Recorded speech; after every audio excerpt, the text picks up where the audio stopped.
Karen's obsession with control had evolved yet again. This time, she decided to escalate by calling the cops, hoping to enforce her imaginary HOA rules on my family.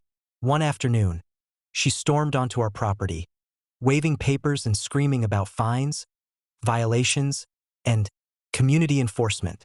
She clearly expected immediate compliance, assuming that law enforcement would automatically side with her over the rule-breaking residents, us.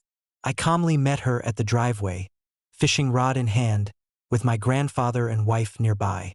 Karen, confident as ever, began reading from a stack of papers, demanding that we adhere to rules that didn't exist. She threatened fines and legal action, hoping to intimidate us into submission. But she had grossly underestimated the situation. My family was prepared, strategically positioned, and fully aware of our legal rights. Karen made the mistake of calling the local police herself, expecting them to immediately take her side.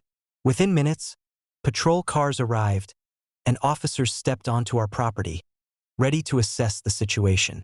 Instead of intimidation, Karen was met with a wall of evidence. Property deeds, legal documents, photos of prior harassment, and affidavits from neighbors. Each officer quickly realized that Karen's so-called authority was entirely illegitimate. Refusing to give up, Karen tried to argue that the HOA had some special jurisdiction, insisting that the law was on her side.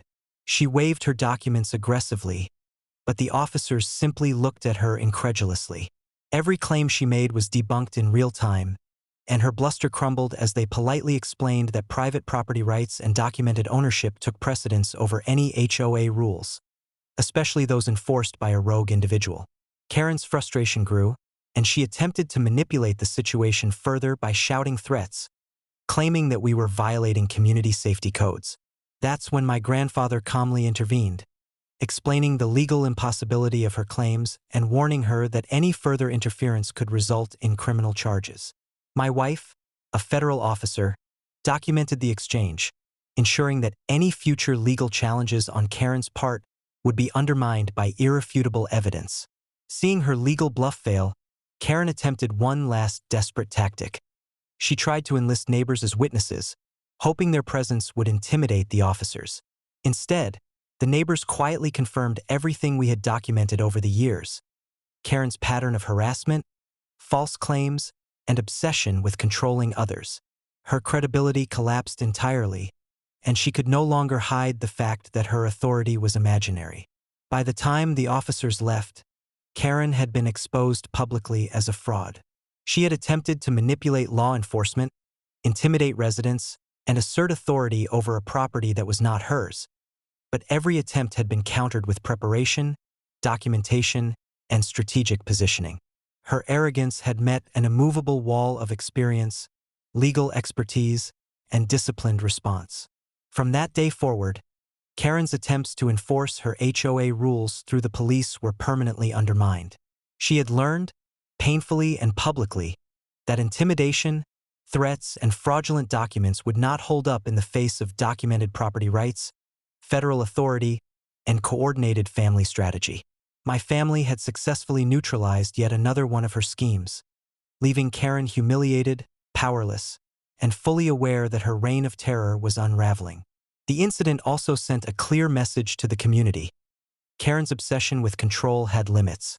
Any future attempts at intimidation, harassment, or legal manipulation would be met with preparation, authority, and unshakable unity.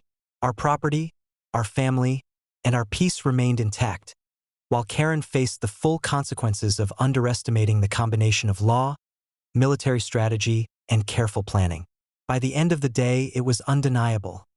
Karen had been outmatched at every level. Her calls to the police, once a source of fear and confusion for neighbors, had backfired completely. My family stood victorious, secure, and prepared, while Karen's credibility and influence continued to erode. She had learned a hard truth: real authority and preparation always trump empty threats and imagined power.